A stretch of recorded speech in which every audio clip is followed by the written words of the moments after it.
Everybody, welcome back to the Club Junkie podcast. Hopefully, you're having a great week. It's almost the weekend. If you listen to this Thursday morning, you got a day and a half. You got today, tomorrow, the weekend. Hopefully, you get out and play a little golf. I'm excited to play golf today if I can. Fingers crossed the weather stays decent. It was supposed to be crappy yesterday. Ended up not being crappy or too bad. Sprinkled on and off, but hopefully today is a good day. And we'll get out there and play some golf. So I got a couple things that I need to hit or want to hit, and we'll see. And I just want to play. Haven't played in a little while. I didn't play last week, unfortunately. The course was like super nice. It was like 70 courses booked up, so I didn't get to play last week. So this week I'm super excited to get going. Before we get into it, though, let you know this episode brought to you by Titleist and the new TSR Woods. Listen, the hours have been put in. The work has been done. As the moment approaches, you either fear it or you feel it. For Titleist, it's a moment filled with pure anticipation, the culmination of a relentless pursuit of speed in every form. So step up and settle in with confidence. The TSR is here. New TSR drivers take everything that made TSI the number one driver on tour and pack even more performance into every head. From new face technologies to CG improvements and aerodynamic refinements, when everything moves the needle, you're playing at Titleist speed. Go to Titleist.com, learn more about the TSR metals, and to schedule your fitting today. Titleist TSR, find your faster. So, the TSRs, you guys know, I think Tursky and I talked about it on Two Guys Talking Golf. I've talked about it, been fit for them. TSR stuff has been really good. The forum threads on golfwx.com have been nuts. So it's I think Titleist has done a great job with their woods, and excited to see a lot more. I know Tursky and I talked about some of the Pgi 430 stuff that we saw online. We saw some of the the photos of the new Cobra driver's been leaked. I mean, seen a lot of stuff in terms of some of the new equipment out there, and there's still more to come. I mean, we haven't seen anything yet from TaylorMade or Callaway yet. Nothing on tour yet, anything like that. So if I had to guess, it's going to be sometime between now and the end of the year. We're going to hear definitely more about what they've got coming. And then, as the time gets closer, we're going to hear official word on what's going on with Ping and all these guys. So exciting times. I'm super excited, and a lot of you have been asking for this. This episode here today is going to be end of the season, what's in the bag, which is interesting because it's end of the season, but I mean, my bag is never really ever done. My what's in the bag is always changing. But a lot of people in DMs and things like that have asked me about doing a show on what's in the bag and asking me what's in the bag. And when I do my Q&As, very curious about what's in the bag. So I kept saying I'm going to do a show on it. This week is the What's in the Bag show, and it's kind of we'll call it the final What's in the Bag for the season, because my season is kind of done. I mean, we can still play, but the weather, all that has gone. It's definitely gotten cooler. Leaves are starting to fall. A little harder to find golf balls out there if you don't hit them in the fairway. Even if you hit them in the fairway, in some fairways, there's enough leaves out there where it's just tough to find. So season is winding down here in the north, which is definitely a bummer. As you guys know, going into the winter, I'm definitely going to still be hitting balls. I'm going to be out at my heated ranges that I have, maybe some domes, some indoor stuff, whatever. I definitely will be still hitting balls and hitting equipment and all that stuff. So the reviews get a little different as we get into winter, because I only get range time. There's no course time. But I'm still going to be out there trying stuff, hitting stuff, whatever I can get my hands on, like always. So I'm not looking forward to the winter, but I'm excited to keep everything come on rolling, and keep rocking with new gear and new equipment. So yeah, it's been a pretty cool year. It's been exciting. There's been so much good stuff. So many clubs that have been in and out of the bag for whatever reason. They've been in and out, and it's not necessarily it's not necessarily a bad reason or a better reason or anything like that. It's just sometimes you hit certain clubs a little better at certain times or whatnot, and I'm that guy who, the honeymoon phase for a lot of people is that first, round or two with a set of clubs, and sometimes for me, set of clubs only gets through the honeymoon phase. It only gets 27 or 36 holes or whatever before I talk about it, and now, for what I'm ending the year with, I think this is a pretty good representation of what I'm ending the year with and why. But I think it's a good set. And the funny thing is, of course, with this set, the way it is set right now, which it's, if you're watching this on YouTube, it's just off to my right. This bag, I don't think I've played with it the full 14 clubs and shafts the way it is more than maybe twice this year. I don't think something like that. It's been very, very few, and I've already just got a new 3-wood shaft that's probably going to the 3-wood, so that's going to change. Everything's always on the chopping block here, and everything has a chance to change. And there's a couple things headed my way, fortunately, that I will be getting in and testing as well. So there's a chance some shaft changes could happen before now and the end of the year. But in terms of my what's in the bag and what I consider what's in my bag and what I am playing, like if I got invited to a member guest or something where I had to kind of play, let's call it somewhat serious golf, this is the bag I would bring. If I had to kind of be serious, only play 14 clubs, that's all that was allowed. These are the 14 clubs I'm going to bring. And they're the ones that I'd play if I had like I said, a serious weekend, and I couldn't just be swapping stuff out here and there and all that. So this is it. And like I said, I mean, it's never for me set in stone. There's always going to be changes. And that's just, like I said to you guys before, that's just what I love about the game. I love the fact, I love equipment. I love testing new stuff out. I love trying it. I love it to see where all these companies are pushing the limits of different materials and designs and all this stuff. And to me, that's just an absolute blast. So we're going to break down what's in the bag. We'll go through the 14 clubs. I mean, I'm not going to talk about individual 5-iron, 6-iron, whatever, but we'll break down basically what 14 clubs are in my bag, and maybe even some of the things that go with it. But yeah, so I guess we'll start off with, we'll start at the top of the bag. I guess it's always the easiest in a sense. I mean, I guess we could work our way backwards and up through the bag, but let's start off on the top. And the top here is, I should have really organized these things a lot better, but I didn't. And the first thing, we go driver. So driver this year, for most of the year, I've played pretty much kind of 2 drivers. I played 3 basically all year. I kind of played 2, and then when this one I got it in, it basically kind of cemented itself pretty quickly, so it took the lead spot. But I've pretty much played the same 2 or 3 drivers basically all year because that's what I've hit really well. The end of the year kind of go-to driver is going to be my TSR2. So my Titleist TSR2, which I did get fit into when I was out at Titleist just a little bit, a few months ago and all that.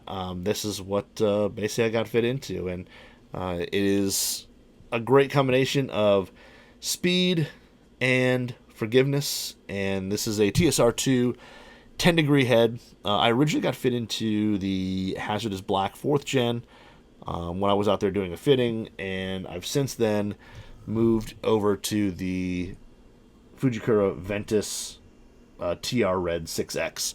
So 10.5 head, or 10 degree head with a Ventus TR 6X. No tipping, anything like that.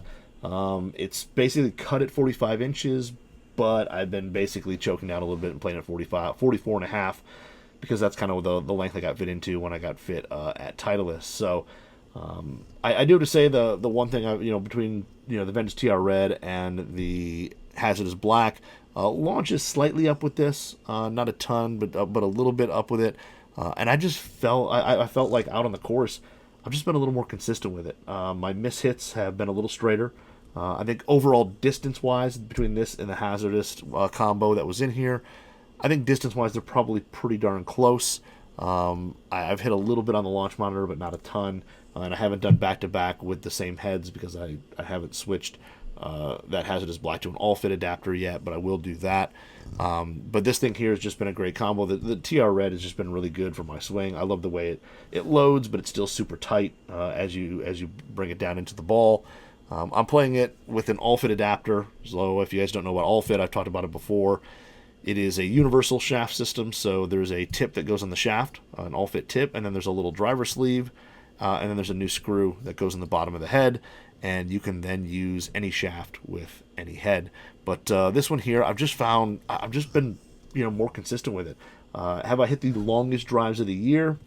No, that probably still goes to the second place driver, which would be my Stealth Plus, with actually the same shaft. I don't think I've ever hit drives as long as I hit with that.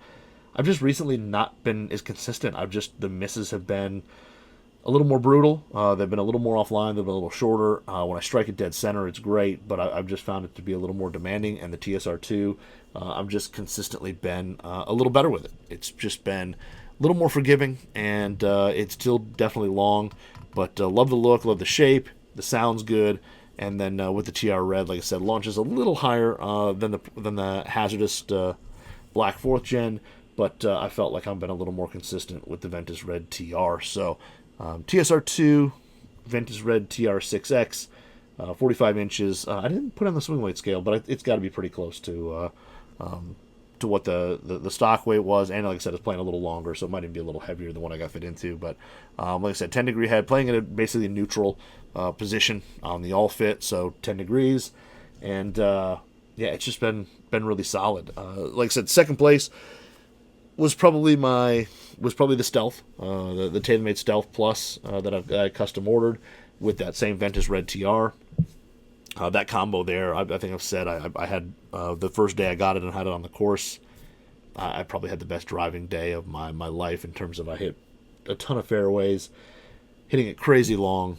It was pretty intense. But this combo here, where I may not have hit this stupid long drive that I hit with the Stealth Plus, I have kept it in the fairway a little better. But the Stealth Plus 10-degree or 10.5 head with that same shaft was kind of my backup, and that was the one that I played before.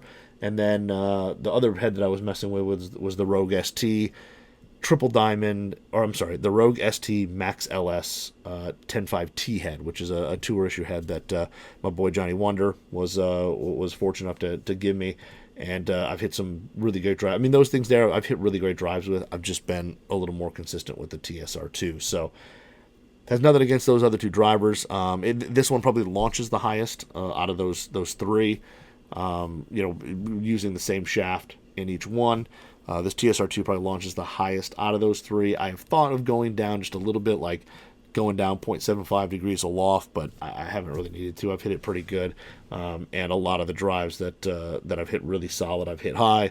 They go a long ways. I don't get a ton of roll, but it's fine. It's starting to get softer up here in Michigan again, so what I lose in the roll, I gain more than gain back in distance in the air and carry. So TSR2 10-degree Ventus TR Red 6X 45 inches, and that is what is gone in the driver. So it's beat out pretty much everything else.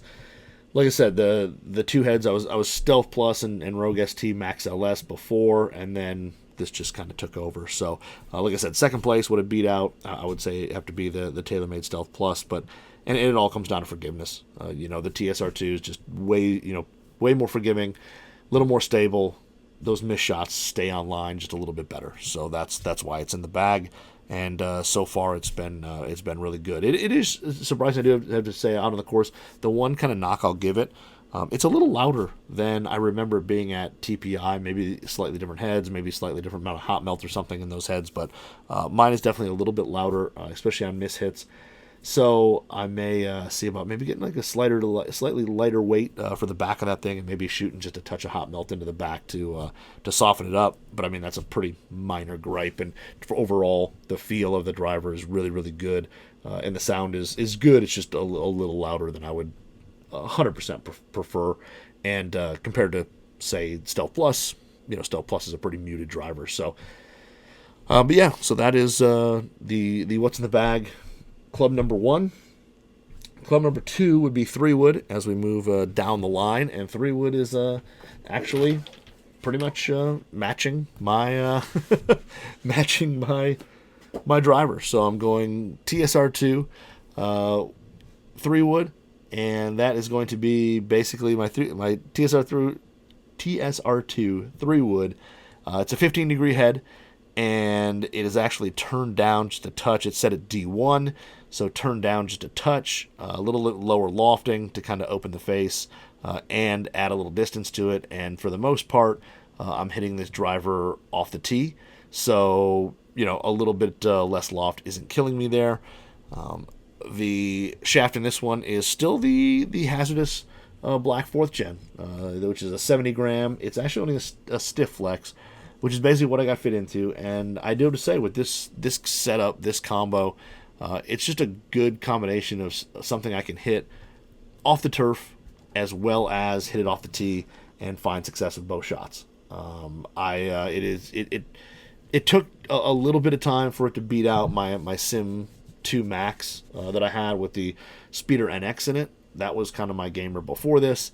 And then I moved on to, again, another club from Johnny Wonder, my boy. I had a Rogue ST LS head with the adjustable hosel, and that thing is an absolute cannon. It just launches a little low, and it's a little tough for me to hit off the turf. Off the tee, it's an absolute cannon. I just haven't hit it off the turf well for me. It's got a little deeper face than this guy, so it's great off the tee, but like I said, I don't hit it off the turf well. And the TSR2 here, I've done a good job of hitting both shots on the course. So I don't pull it a lot for shots off the turf. It's got to be pretty wide open par 5 that you're going for in 2, not a whole lot of trouble, no water ahead, anything like that. And then I will let it rip with this thing, but it's been really good. I love the feel and the sound. It's got that high pitched little ting to it when you hit it well, and it's overall just really forgiving. It's I can hit it pretty much all over the face here and get away with a pretty good shot. The Hazardous Black 4th Gen is pretty good in this head. It's not a super high launching head or a super low launching shaft like the old Hazardous Black. It is, a little bit more kind of mid-low launch and low spin. So it's still tight. Dispersion's still good. It's got a good kind of stout feel to it, even for a stiff flex. And it's been pretty consistent, but it still helps get the ball up in the air a little bit. So it's not crazy low launch and spin like some of the other Hazardous products that have been out there. So this one here, playing actually at a full 43 inches, which is pretty interesting because I've typically played my 3 woods pretty short. I'm sorry, this one is 42 and a half. This one's 42 and a half. The 5 wood I got fit into was basically almost full length, so they were very similar length. But the 3 wood here, 42 and a half. I think it's D3-ish swing weight, something like that, whatever stock is. And it's set at D1 in terms of the hosel settings. But like I said, overall, just been a great combination of hitting it off the tee when I need to, which is probably 90% of this club's life, and still being able to hit a decent shot off the turf when it's required or needed or wanted. And this is kind of the first 3-wood that I've been able to do that with fairly consistently since. I mean, my Sim 2 Max wasn't too bad off the turf. It wasn't amazing for me, but off the tee it was really good. And honestly, this is kind of becoming the club that I'm hitting better and better as the year goes on, and it's getting closer to the magical unicorn status that was my XR16 3-wood that I played for so long. But it's not quite there yet, but we're getting there. We're getting more comfortable with it. I am going to pull the shaft on this and put a Ventus TR Red 7X. I just got it in. So I'm going to put that in this head shortly just to see if I like that setup a little better. I've got a tip coming, I think, tomorrow. So that will be something that, unfortunately, I don't think I'll get out and play with it tomorrow because I don't think I'll be getting it in soon enough. I don't think deliveries will be that fast for my local UPS man, but I will be putting that shaft in here shortly. And like I said, the club that the TSR2 beat out was, again, my Sim 2 Max, which it was one of those that it was in the bag, but it wasn't the magical love that I've had with 3-woods in the past. And before that, like I said, the Rogue ST, this tour issue Rogue ST LS head with the adjustable hosel it was a 15-degree head. I set the hosel -1, so it was 14. And again, amazing off the tee. Hit these flat, low spin bullets that just went an absolute mile. The head shape is just a little bit different than the retail Rogue ST, and it just, everything about the head is great. It looks awesome. It's got this matte. The top is the matte black with the carbon, but it doesn't have any of the markings on it. It's just it's super stealth. and it's got a nice deep face, and when you hit it off the tee, it's an absolute monster. Unfortunately, like I said, I struggled with hitting it off the turf or hitting it high enough off the turf, and I think part of that is when Johnny kind of explained that head. I mean, having the adjustable hosel on it was great for dialing it in, but it also kind of moved that CG up a little bit. A lot of weight went up higher, and it definitely flew a little flatter, and like I said, just off the turf, it's just not as consistent for me. So going into long par 5, stuff like that, it's just a lot harder to do, or I'm just not hitting it as well as consistently. So the TSR2 has done that, and it's definitely been easier to hit off of the turf than my Sim 2 Max, and like I said, my Rogue ST. Excuse me. So those two there are great, and like I said, a lot of these were close. Like, I mean, I had the Rogue ST in the bag just like a couple weekends ago playing it. So it's not like, when I say this is my what's in the bag and that's it, it's not like that's it. Like nothing else is ever coming in, the bag until something new. It's, the stuff that I have that is technically beat out is still going to have chances to go back in the bag. So I'm still going to play those clubs. I still do. I enjoy going out there and playing that stuff. So just because I say this is the what's in the bag doesn't mean that the second and third place finishers aren't jumping back in the bag. So, and then the one 3-wood that I kind of took out that I had really high hopes for, and it just couldn't beat out the other two, was the Cobra LTD X Max head, and I put a graphite design Tour AD IZ7X in that, and I thought that was going to be a great combo. And the winner on the range, I hit that really well, and it just didn't translate to the course. I hit a few really good shots with it. It's super easy to elevate off the turf, and it's got a deep enough face where it's easy to hit off the tee. I just, for whatever reason, I get on the course and I cannot keep it in the fairway where I need to. So that one is one that I really had high hopes for. I really had high expectations. I really liked the look. I liked the sound of it. I liked the color of it. It was peat blue or whatever it was called. It looked really good, and unfortunately, I couldn't get it to work for me. Couldn't get it to go. So I, that was probably the third place finisher there. And then I had, a couple others like my PXG was a 5-wood turn down, and it unfortunately just wasn't quite long enough. So there were some other ones there that a lot of my tribe, but like I said, second place was going to be that Rogue ST LS head, that tour issue one that it's not easy to get a hold of, and that one there I'm actually going to do a little reshaft with that one as well, just to see if maybe we can find a little more magic with it. But it is kind of turned itself into a tee only. If I need to hit it off the fairway, it's probably not going to happen. But TSR2 15-degree head set at D1 on the adapter with a Project X Hazardous Black 4th gen at 42.5 would be the 3-wood this year. So that's kind of the what's in the bag for the 3-wood. And then moving from driver to 3-wood, the next club in my bag, kind of jumped a little bit in the beginning of the year. I was messing with the Callaway Apex UW. I was really loving the Cobra King Tech Hybrid, and then I went out to Arizona and got to hit my first 7-wood that I've hit in a long, long time. And the 7-wood is the PXG 0311 XF 7-wood, which is a 22-degree head, set one low, so set at 21 degrees, and as flat as it'll go. So set in kind of the PXG flat setting and -1 degree. So set a little stronger and set flatter. Take away some of the left out of it, and I do have to say this thing, I hadn't hit a 7-wood. Again, this is all stuff that probably everybody's heard from me, but I haven't hit a 7-wood since high school. And putting this thing in the bag, it has been just super easy to hit. I mean, the ball is super easy to elevate off the ground, hitting it off the turf, out of the rough, anything like that. You can get the ball up. It goes the perfect yardage I need it to go. It's like that 200 to 215 club, depending on where you hit it. And then off the tee, I've hit a few that have gone, easily 220. The one I've hit it really solid off the tee, and it just really goes. So PXG Gen 5 0311 XF, which is the more forgiving head. They make a 0311 standard head that's a little smaller, a little more compact. And then shaft-wise in it, it's The shaft wise in it has been a Nippon NS Pro Regio Formula MB Plus 75X, which is actually a pretty heavy shaft. The uncut weight on this is like 79 grams, almost 80 grams.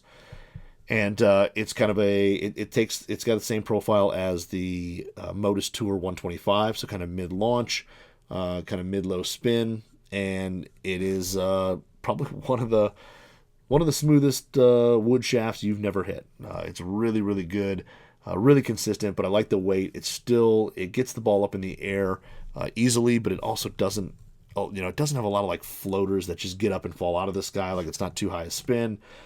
It's just doing a really good combo in this 7 wood.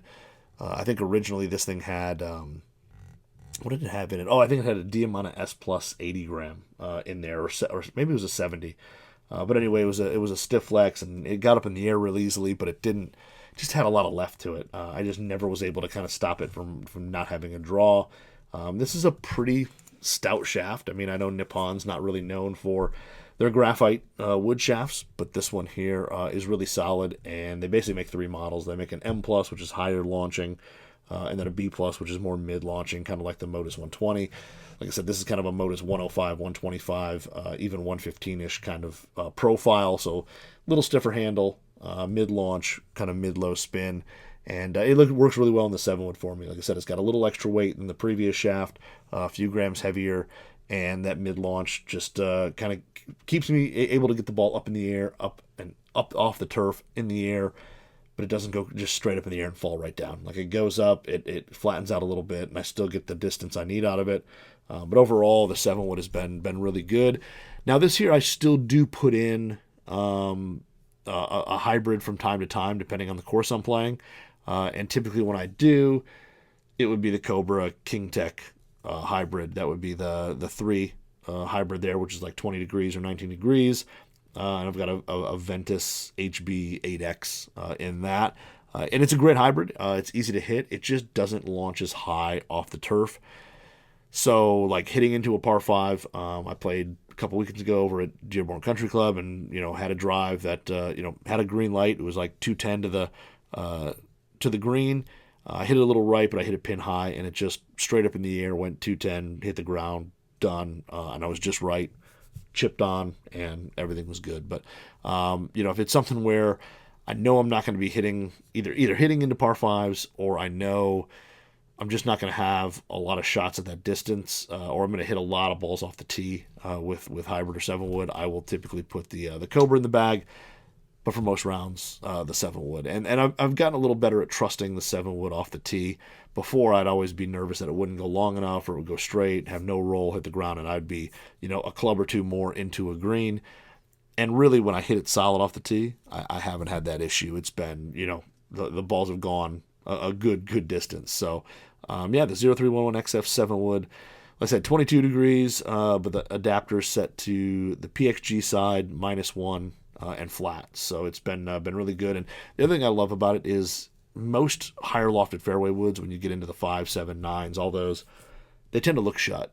When you set them down, they all have this shut face to them. And I don't know if part of that's just the way they paint the top line, or if it's something where you're just seeing more loft on the face, and that makes it look shut, or what. But they all do. And the thing I really do like about the 7-wood is when you set it down, it's dead square. So I like the look of it. I've got some confidence that it's not going to go left, and I've been a big fan of it. So I've been, I think, raving about this thing all year. Right now, it's not going anywhere in the bag until, I don't know, I'd have to try some other 7-woods to see if anything would knock it out. But at the moment, this one here is kind of in the bag. So I did get fit into a TSR2 5-wood that kind of was going to match this or beat it. And it ended up just going too far. It was a 5-wood. We added some loft. It just unfortunately went too far. So gave that 5-wood to a guy in the office, and he's been hitting a little bit. But the Gen 5 PXG 7-wood, the 0311 XF, the more forgiving one, has been really good in the bag, in that like 200 to 210, maybe 215 spot that the hybrid typically had taken. Then now I'm playing a 7-wood. I'm getting old, I'm over 40, I'm 41. I'm going to be 42 in the spring, so it's it's one of those things I'm slowing down. I'm not hitting it as far. That is true. I've noticed that my club head speed, especially driver-wise, is down a couple miles an hour from last year. So that is definitely not a good sign. So then we move into the irons. And irons, I've kind of made a change. I know Tursky and I did a What's in the Bag on TG2, probably end of the middle, like kind of middle to end of this, second half of the summer. We did one. And I had a set of irons in there that I was hitting really well, and I've since moved on to something different. And a little different for sure. I think this may be the same, but maybe not. But anyway, the 4-iron in my set, when I go to 4-iron, is going to be the Tour Edge Exotics C722 Thai Utility. So this is the utility iron they have that has a titanium face in it. So it's got a titanium face instead of being steel. It's steel. It's got a rear movable weight. And it's got a good shape to it. Somewhat minimal offset. You see a hair of the back muscle at address, but the top line isn't crazy thick. The sole is pretty average compared to other utilities, but this one here, it's just and this one basically is just something that I hit off the tee majority of its life, but I do hit it off the turf a decent amount as well, or I won't say decent amount. I hit it off the turf, somewhat, but most of the time it is off the tee, and it is that just kind of placement club. And a lot of it when I play at St. Clair Shores during my league on Thursday nights, there's a handful of holes that hitting 4 off the tee takes away a ton of the danger, while also being able to still get to the green with a mid to short iron with no problem. I like this. So this one here beat out the Mizuno Fly High, which I really like the Mizuno Fly High off the tee. It's an absolute cannon. It goes a long way, almost too far. But it's so long heel to toe that I just hit it extremely poorly off the turf. And the Tour Edge is definitely something I hit better off the turf compared to the Mizuno. So this Thai Fly High's got a good sound to it. It's got a little ting from that titanium face. Not crazy. It's still pretty muted. It's not crazy loud, but it's got a little ting to it.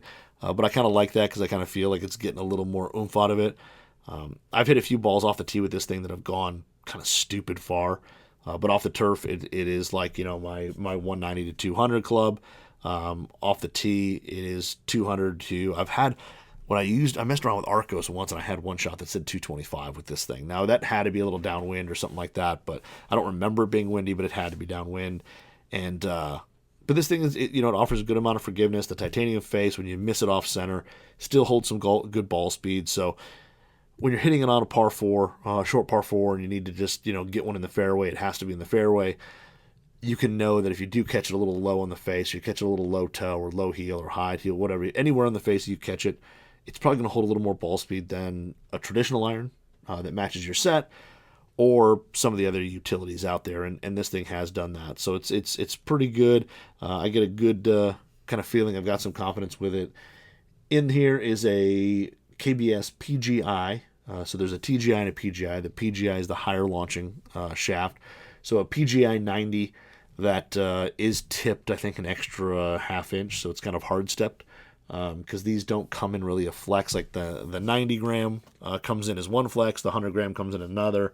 So they're just gradually stiffer as you go up in weight. So I think this one's tipped just like a little bit extra. But the PGI 90 from KBS, which again, like I said, is a little higher launching than the KGI that they came out with first. This is like the player's graphite iron, but it does have kind of a mid-high launch, a little bit more spin. It's got a good feel to it. It's smooth. It's got it has a good release at impact. It's easy to turn over. It doesn't really want to go left hard, but it is something that you can turn over pretty easily and square up. And I play this basically at full 4-iron length, so whatever 4 like 39 inches is basically what I play this at. But it basically beat out the Mizuno Fly High. Basically, they're both super long off the tee. They're both cannons. I'd probably give the edge slightly to Mizuno on tee performance. And the Mizuno does have a little bigger face, so you can get away with some shots there. But the head is almost too big to hit off the turf. Like, it's very rare that I hit a solid shot with a ball off the turf with that fly high compared to this, which I just have a much higher percentage of hitting a better shot. So I will forego a little bit of distance and maybe a hair of forgiveness off the tee with the Mizuno to go with the Tour Edge. That gives me pretty much majority of what I get there in a little bit more compact package that I think for me, even if it's just mentally, is a little easier to hit off the turf. Like I said, the Mizuno, I can't think of too many shots that I've hit solid off the turf with that thing. Where this one, I've hit some really solid shots with. So the tie utility is definitely been in the bag. Like I said, I like the shape. I know some people set it down and they don't. I think it looks pretty good. Like I said, just a little bit of offset, and you see a little bit of the back muscle, but it's nothing obtrusive or nothing too offensive or anything like that. But it's overall a really good head. I do still need to turn down my ferrule. It's still a little big, the one that I put on there.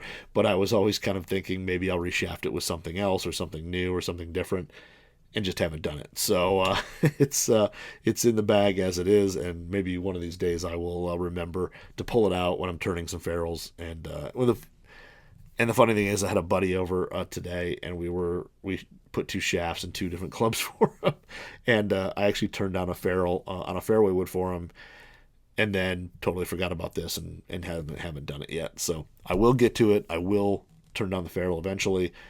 It probably won't look any better than what it looks like now, but I will turn on the ferrule. But like I said, a good combination of ease of getting the ball up in the air, a little bit more speed at the top end of the bag, which I'd always need, and something that's easy to hit off the tee or the turf. This C722 tie utility has been really good. So, like I said, I've still put the Mizuno in the bag a handful of times as I've needed to or wanted to. So again, like I said, nothing here is necessarily set in stone. This isn't like, I'm playing this the rest of the year and that's it. These at any one time could find their way replaced by something else. And then I get to irons, which irons is kind of what's switched up a little from when I did my thing with Tursky.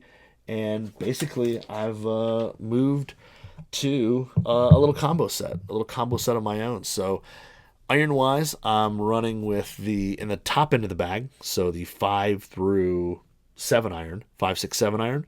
I'm running the PXG Gen 5 0311 Ts. So, or the 0311T Gen 5. So 5 through 7 iron, running these bad boys. And somebody asked me kind of like, well, why are you playing those? You were playing 770s, you played T100s, you played a handful of different clubs, this year. And realistically, because they're a really good cheater, for a guy like me who, when you set them down, they have very little offset. They've got a pretty thin top line. They're not crazy long heel to toe. They're just an overall good shape, in my opinion. But they're hollow or they're multi-piece construction. They're foam filled. They allow you to hit it off center and hit it substantially off center and still get away with shots that say like my T100s and some like single forged irons. Or single piece forged irons just don't let you do. And that's a lot of what I liked about my P770s. The P770 still get in the bag a good amount. My T100 still get in the bag. I took them to the range the other night and hit them because I hadn't hit them in a while. But if I'm going to play, these 0311T Gen 5s have been really, really good. And like I said, they're a good cheater iron. They let you get away with a whole lot more than you really should. But when you set them down, you feel like a player. I personally like the back look of them. I know some people finding out that the black sections on the toe and the heel aren't actual weights, kind of like didn't like that look. I think they look all right. I think they look kind of cool. So, but they're easy to launch in the air. My set here has Elevate 95s in them, True Temper Elevate 95s. And I tell you what, off the turf, off the tee, wherever you're hitting them, they go high. They land soft. You get a very minimal release from them when you hit, or release it on the green. They're just really good in terms of distance control and stuff like that. I haven't found any hot spots on the face or anything like that where you catch a little off the toe or off the heel or something like that, and the ball goes an extra 7 yards, something like that. I haven't run into that yet. the feel and sound is great. They're really solid. They've got that thud. I think they're a little firmer than Gen 4, while still being, soft and responsive. But overall, the shape was really good. They've got enough balance where they don't dig. They just overall, like I said, are a good cheater iron. They're an iron that I set down. It looks like a player's iron. And when I make a bad swing, I can get away with it. I get the ball to the front of the green or to the front fringe or something like that where, when I miss it with a 6 iron and it's a T100 or it's something else, another blade like the Tacoma 301s or something like that, I'm missing the green. I'm coming up short. These here, I can get the ball in the front of the green, or I can get the ball close to the distance I need it to go, and some poor swings, I can really get away with them. And then on 8 through pitching wedge, I've actually thrown in the 0317 STs. So these are the brand new blades that PXG came out with just a little bit ago. I know I reviewed them on a show just a couple weeks ago. But I took these things out as a full set because I have 4 through gap wedge and played them, and they were really good. They're really soft. They really have a great feel to them. But in the upper irons, I wasn't consistent enough, and I don't hit it, on the center near enough to play those. And the long irons, even though the 4 iron is like a full cavity back, I'm not that consistent. But from 8 iron down, I can get away with playing a blade. And again, the feel on them is great. They're super soft. They're really solid. If you want to say these are more the scoring irons and you definitely don't have to worry about hot spots or the ball jumping with these or anything like that, you don't. These are the same shafts, the True Temper Elevate 95s, and I didn't even when I first put them in, I didn't even bend them or anything like that. And I think they are like the same lofts as the Gen 5s, and they basically played in perfect. Like even though not having the hot face and all that, I think the first thing I said on my podcast about these 0317s were how long they were. Like when you hit them in the center, they go as long as as anything else. So matching them up has been no problem. When you set them down, in terms of shape, they blend, shape, color, finish, they blend really well with the Gen 5 tees. And I found that, it's just kind of cool to play a combo set. It's fun to kind of play a little bit of a blade and make yourself feel like you're a little better player than you are. But the feel on these is fantastic. Distance control, if you can hit it in the center, is really, really good. Now, if you miss it on these, you're definitely going to pay the price a little more. But that's why I've only got 8, 9 and pitching wedge in the bag, because those there, the misses aren't as drastic. With the 5 iron, I'm going to hit it out of the toe. I'm going to hit it low in the face. I'm going to hit some different spots of the face. Where an 8 iron, I'm going to keep it kind of close to center. I'm going to keep it in the grooved area for the most part. So the misses aren't near as bad. And these things just have a really good feel, sound, everything. They've just got that soft thud when you hit it solid. And the ball just it really goes. And the same thing with these. They've got more than enough bounce that even in soft conditions, they don't dig. And that's great for being a pretty narrow-soled iron. And like I said, the distance-wise, they've been really good and pretty much matched up really well with the Gen 5 tees. So I think 8 would have to. It's going to say. I think pitching wedge is the only thing that I may tweak up a degree in terms of loft, make it just like 1 strong. Pretty much because my game, I don't hit pitching wedge or any of my wedges really that far. I'm kind of short when it comes to those clubs. But I've been rocking this combo set of 0311 Ts and 0317 STs for a couple weeks now, and I've been a big fan of it. I've really liked how they've played together. So been a big fan. Have been playing a good amount of these the past couple weeks. So a fun little set. If I didn't combo it, I would have no problem just playing the 311 Gen 5s. I mean, I would just play these the full set. To me, the pitching wedge on the other set looks just a hair more compact. Not a whole lot. I think it looks a little shorter heel to toe. So that looks a little better. But if I had to play the full set of Gen 5s, I'd be fine with that too. But like I said, been a really good set. And have switched over from, like I said, my second play set would be the P770s. And I've hit those really, really well. Especially in the long irons, I've really hit the P770s well. it gets to the short irons, and I think they just have a slightly different look, or maybe it's the wider sole. I haven't been as consistent with them, and I just I've struck the ball a little better with the PXGs. The P770s are great. They're probably a little bit longer. When I go out there and look at yardages, hitting shots there, I mean, the P770s are probably a couple yards longer than the Gen 5s. They've been a couple of yards longer than pretty much the majority of the stuff I've hit, and the majority of the stuff in my arsenal. I've just struck it a little better with these, and I think honestly a little bit could be the slightly lighter shaft and the slightly higher launching shaft. It's just a little better distance control and getting that ball up in the air. So I should get a little higher launching set of shafts for my P770s and see where that goes. So now moving to wedges, and like I said, pitching wedge is going to be the 0317 ST from PXG. That stays the same. I do have the gap wedge for that set. But I did play it, and I do have to say I do like it. Like, it actually works really well. But gap wedge is I've just always kind of gone back to the old trusty SM8 50.12 F grind. It's just kind of been the go-to. As much as I try to get away from it, I try all these other wedges. I think it's just something about the shape of this gap wedge that just suits my eye really well. It just has a good shape to it. It's got just a touch more offset than I would truly love, but I love the 12-degree bounce on the sole.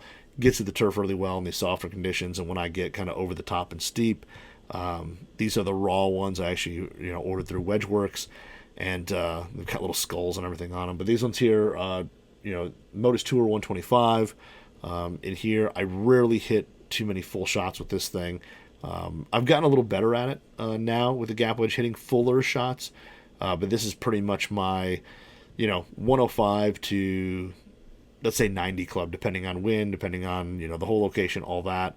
I do use this for a lot of shots, and I've actually gotten more use out of it around the green. If I'm on the fringe, something like that, chipping, I will pull 50 instead of, 56 or 54, or whatever I'm playing at the time.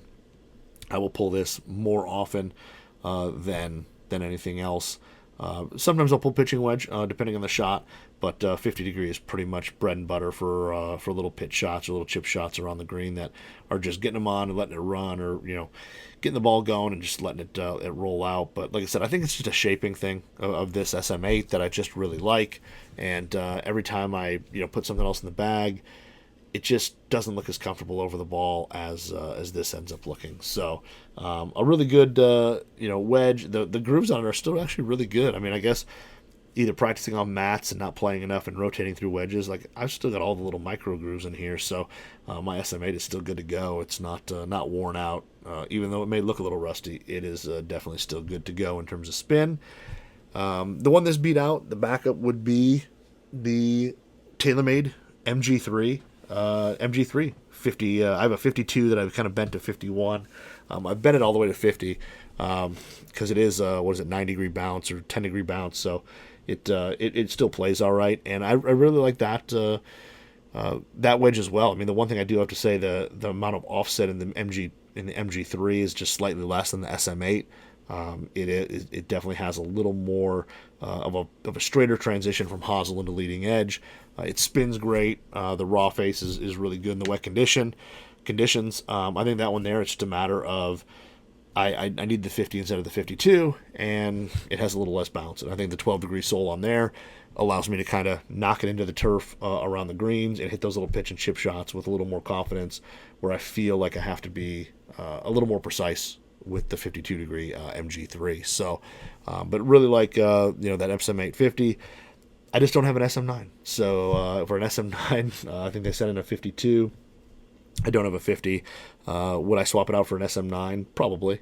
I'd have to hit it and see, but an SM9 with the same specs, I think they are a little softer, so I'd probably swap it out, but I just don't have one. So SM850, probably the oldest club in the bag. I know I had somebody in one of my Q&As asked me, like, what's the oldest club in your bag? And I was like, really nothing. The SM8 is probably the oldest thing in my bag, which is still only like 2 years old. So, and then after the 50 degree, we run into, I've been playing a 56, and I've kind of put the SM9, well, I'll talk about my second choice anyway, but anyway, this one here is kind of an old guy I've had laying around that I've kind of found some love for, which is the TaylorMade MG3 56 standard bounce, which is 12 degrees. So standard bounce, 56. And this thing here has been really, really good. It's funny because I have had this wedge right when it came out. I was at a TaylorMade launch event, got this wedge, and I really liked it. And then I started hitting the D grind, which has a little more bounce. The title is D grinds.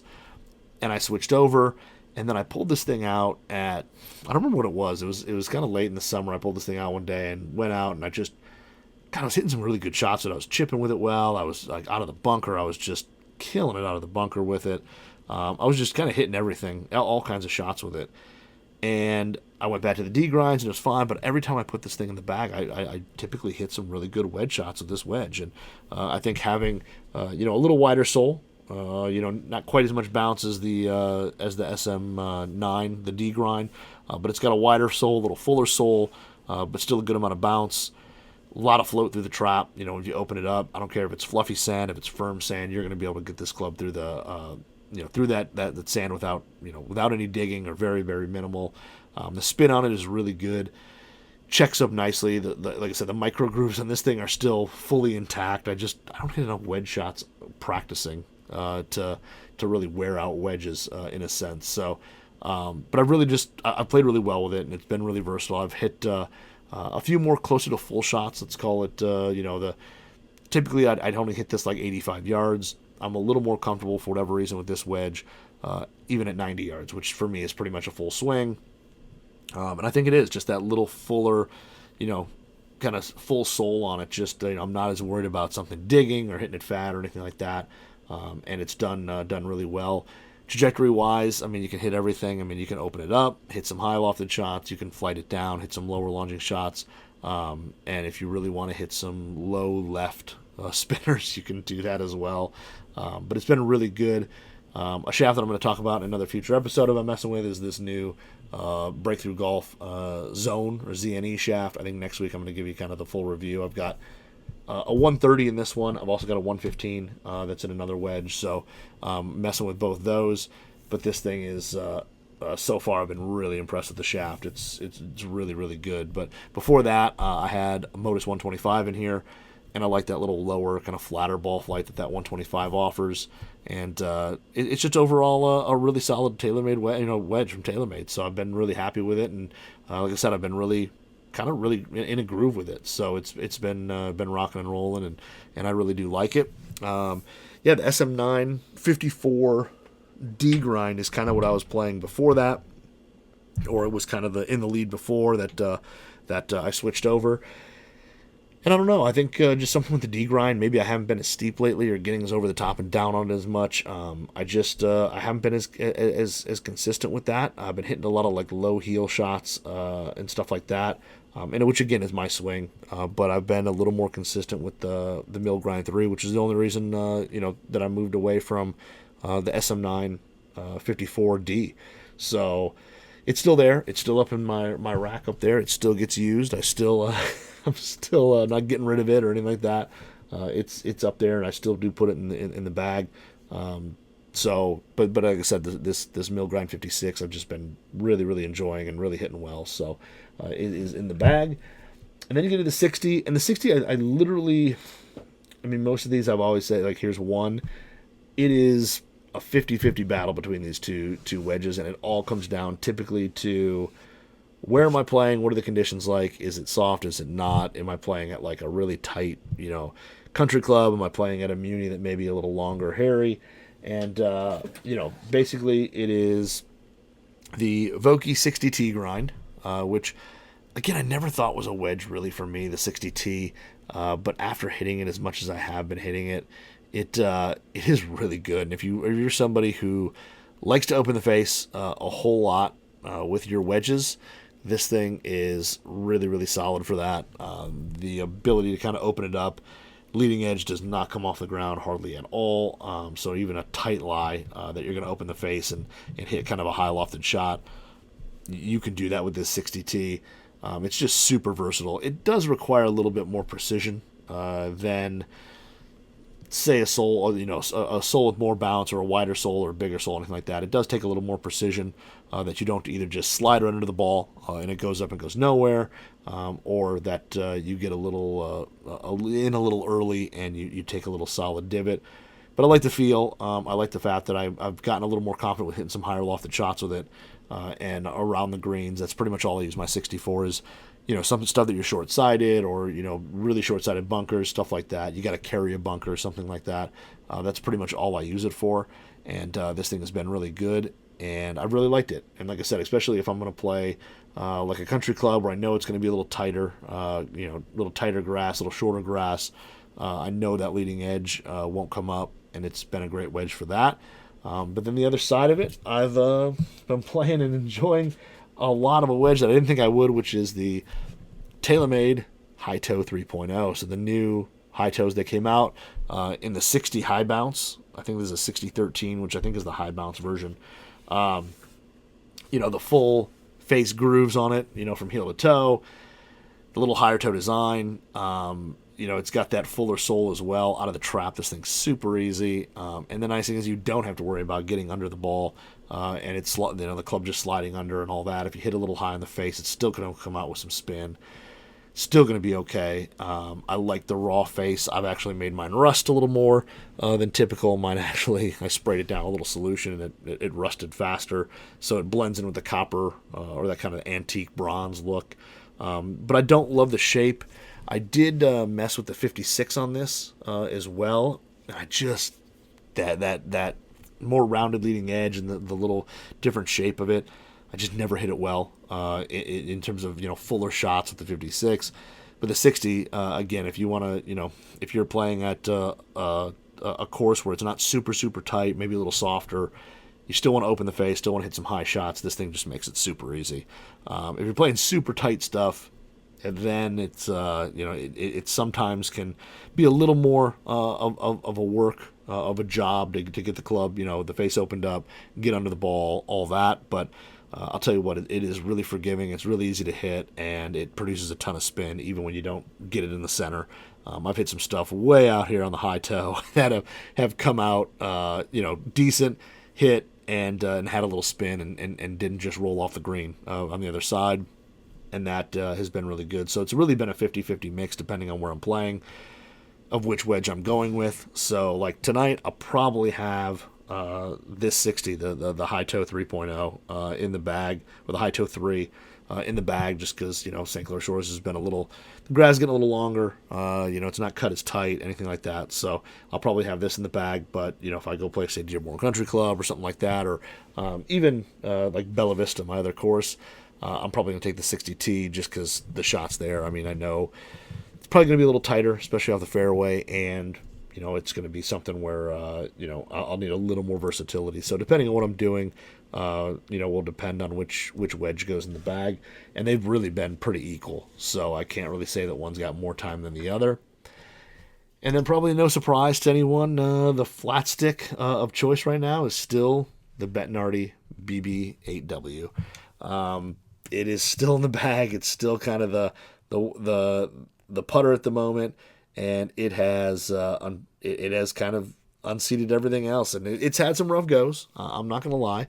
It's had some stuff where it has not played well, but it's been benched, and it's had its ups and downs a little bit, but it's still in the starting spot. And I've hit it. I've made some great putts with it. I've been really consistent with it.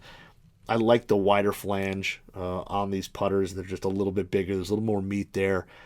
I like that look, and it's just for whatever reason, this thing, just as you putt with it, I mean, the balance of it, all that is really great. Inside on here, I've got a Fujikura MC putter 115 firm in here that I had in the previous 2020 or 2021 Bettinardi BB8W, and now I've got it in the 2022. And the 2022's got a little softer feel.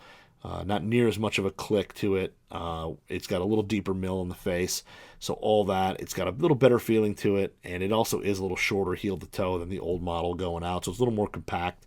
But the one thing that I did change up a little bit, I've got a Super Stroke Pistol GT 1.0. No counter core, no weighting on the back. But I've had a Pistol GT 1.0 for a few weeks on here now. And I do have to say, I still absolutely love my Lambkin deep edge cord, but the right hand, I've had less of those right hand yippy little putts with this grip. I don't know if it's just the bigger feel of it or whatever. It takes that right hand out even more, but it definitely is something where I've putted better with it, or I've had less of that right hand kind of pushing the club through and missing it left. I've had a lot less of that this year since I switched to this grip. But I do have to say, from switching to this grip, I leave a lot of putts short. I don't know what it is. Maybe it's just something with the bigger grip, but I don't put as much oomph into a lot of my putts. So I do leave some short, but like I said, yippy little right hand influence, miss it left. Kind of shot has been reduced ever since I switched to this grip. So overall, I really like this putter. Stripped all the paint for a lot of it, other than the sight line. The sight line's still got that little light gray. Everything else is gone, and I've been pretty solid. I did unfortunately drop it on a cart pass, so it's got a couple little chips and a tiny little ding on the top line, which I was bummed about because I typically take really good care of my putters, and I use head covers and all that all the time. And I can't remember what I was doing. I was walking back to the cart, and I just dropped it, and I was so bummed out. But it's fine. It's all in the sole, and even the one on the top line is really, really tiny. So tough to see there, so it's not a horrible thing, but I do know they're there, and every time I pick up the putter, I do like look and see and notice that they're there, which kind of stinks. So maybe over the winter, maybe I pop the head and maybe send it off somewhere, have somebody give it a quick refinish or something like that. Would be kind of cool. Maybe do some other finish on the head, something like that would be pretty interesting. But we'll see. But that's the putter, and the putter really it's been really close with has been the new Lab Golf Mez 1 Max. That bigger Mez 1 is really good. I really do like that putter. I mean, short putts, it is just point and shoot. It's just automatic. Longer putts, like I said, they take a little bit getting used to just because of that lie angle balance. The way the putter kind of goes through the stroke is a little different. So that is just slightly different. It takes a little bit of getting used to, but the Max, it's way easier to, like I walked out the first round, I think I said in there, my lag putting was so much better than the original Mez 1. So Mez 1 Max is really good. I really do like it. It's been a tight battle between those two, and it really kind of, again, goes with whatever's got the hot hand at the moment. That goes in the bag, or whatever I'm feeling, the most comfortable with. Excuse me. So that would be the backup there. And then everything, I'm not going to throw it on camera here, but everything's been shoved into the bag I've been using all year is a Callaway Fairway Plus. Which is made for push carts. It's got a whole plastic top that's molded and meant to use for push carts and all that, and that's what I've been rocking with everything in. It's got my Club Junkie logo on it. I just gave away a Plus 14 or Fairway 14 on the IG channel a few weeks ago. But I'm rocking the gray, black, and yellow one. I think it's pretty cool. It's got a cool story that it's goldenrod, which was an old Oakley color, and I was like a huge Oakley guy, so pretty cool. But I really like the bag. It's been rock solid. It fits on the cart great, and I've been pretty much using it all year, other than a couple special times when I do pull out. I've got a waterproof Moto Caddy bag that I use if it's going to rain, but if it's a regular day, the Fairway Plus goes in the bag, the Callaway Fairway Plus. So, but that is my what's in the bag. Let me know what you think. Follow me on Instagram at Club Junkie Pod. Let me know what you think of my what's in the bag. What do you like? What don't you like? It's all good to me. I'm not going to be offended, but hopefully, let me know. That's the best way to follow. Is to follow me, contact me, whatever is there. Hopefully, this today, Thursday, I'm going to do my Q&A. Ask me some questions, whatever. I always have a blast, talking with you guys and stuff. So, but that's all I've got today. That's my what's in the bag for 2022. Super excited to see what 2023 is going to bring. I know there's some cool product coming out, and it'll be interesting. See what'll stay, what won't. Realistically, not much will stay. It just never does every year. So maybe a 3-wood, maybe a thing here or there, but for the most part, everything's on the table. So, but anyway, hope you guys have a great weekend. Get out, play some golf if you can, and like I said, follow me on Instagram at Club Junkie Pod. And hopefully subscribe, like, whatever. If you're watching on YouTube, please do that. If you're not, anywhere your podcast is, subscribe, whatever. It'd be awesome. But hopefully you guys have a good week, have a good rest of the week, have a good weekend, and we'll chat next Thursday.